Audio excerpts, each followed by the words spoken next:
Hi guys, welcome back.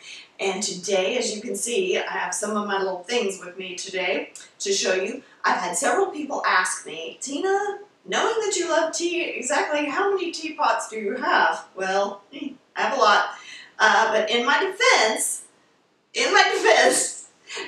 most of these have been gifts. Okay, because people know that I love tea, so this makes an easy gift for people to give me over the years. So, this is just part of them. This is not all of them. But as I said, most of them have been given to me. And I wanted to show you what these are. As you can see, these are different mediums. I have everything from glass to porcelain. And there's actually a reason for having different teapots, which is really, really cool. If you are a green tea lover, like perhaps gunpowder green, this is a good example of a really stout green tea, really wonderful. But if you like green teas, you will find that they brew up so much better in a cast iron teapot. Now, the lovely thing about the cast iron teapots is a lot of them do also come with the filter basket inside, which is nice, because then you don't have to drag your leaves out of the pot later.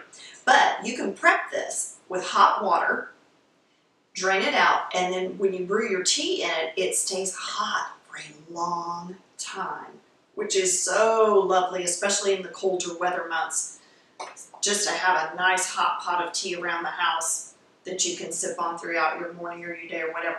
Okay, so I have several in the cast iron.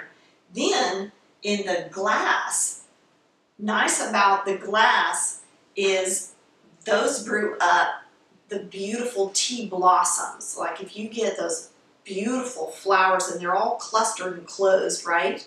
And then you put them in the glass teapot and you add the hot water, it begins to unfurl its leaves and it's just absolutely stunning. So if you're having a little get together, you know, or a little tea party, those are a fun thing to do as well, if you've got the glass.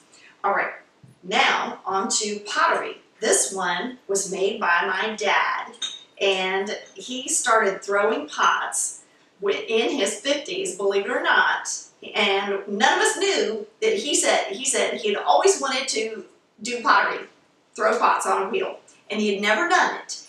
And when he was almost approaching what should have been retirement age, he picked up a new hobby and he started throwing pots on a wheel, and he made this teapot, and so lovely. I don't know if you can see from there, but inside he pierced the pottery where the spout attaches. So if you can see that, he pierced the pottery where the spout attaches, which is so great because that strains the leaves before they get into your cup. Isn't that cool? So, oh dear. Oh. Yes, and I can be hard on my teapots, so some of them have been patched together with glue. Okay, then we have over here some of the porcelain things, and ceramic, and then we have some of the porcelain. Look at these, you guys. How cute is this? It's a chicken teapot. My mom gave me these. She found these at some cool thrift stores, antique store, or something like that. And she found two of them, so she got me both of them. Isn't that cool? And there's the spout right out of his little beak. Now, so the porcelain teapots are really great for your dark teas, the black teas, the ones that pack a punch. They've got quite a bit of caffeine. And they just brew up, for some reason, they just taste so good when they're brewed in these porcelain pots. And then in the pottery, what I found with the pottery pots is they brew everything well. And so if you only have one pot or you're only going to have one pot, I would encourage you to find one that's a really wonderful pottery medium, because it just brews everything great. Everything from the greens to the blacks to the in-betweens, your Darjeelings, which are right in the middle there. They're great. Now, you're probably wondering, well, Tina, since you love tea so much, what do you do when you travel, when you go out of town? Let me show you this fantastic thing I found years ago, and I've actually given a couple of them as gifts. Teavana is where I found this. You could probably find others, but Teavana is where I found this particular little gizmo. It's so fantastic.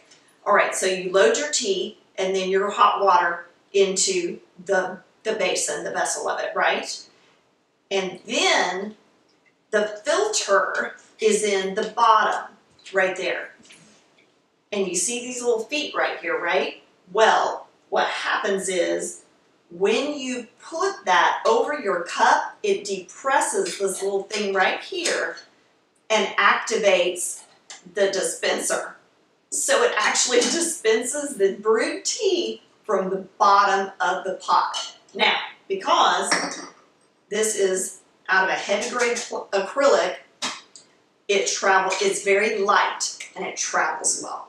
So what I do is I just put this right back in this little box to kind of protect it from scuffs and rolling around in my cooler or my luggage bag. And I just pack it right in to my luggage, and away we go. And I'll take some of my teas and I'll put them in little jars or little Ziploc bags or whatever, and off I go. And that has been a really, really great thing to take on vacation. Now, while we're talking about tea, I can't tell you about all these wonderful teapots without having brewed some. So, I brewed in this pot, and I'm not worrying about straining my leaves right now just because that doesn't bother me so much. I've been drinking tea so many years that I just let the tea leaves settle to the bottom and just sip around them. But you can easily get a little strainer. If, like this teapot, yours does not have an insert or a sieved spout like my wise daddy did on this one, then just get a little strainer and strain your tea over your cup as you pour it out.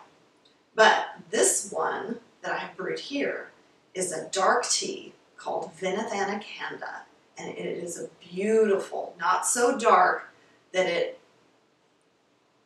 I don't know.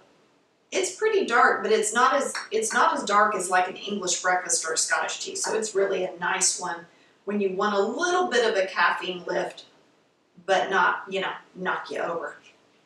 You guys, it's so lovely, and some people might think this is overkill, but they're fun to use, and believe it or not, I have done teas, and I have thrown little get-togethers and stuff like that, where I have used several pots. I think my record is 11 at the same time for a tea tasting. And I'm getting ready to do that again. So tune in, guys, and if you want to see more of my teapot collection, you just leave me a comment. Don't forget to subscribe, all right? And I'll see you next time on Things Tina Does. So good.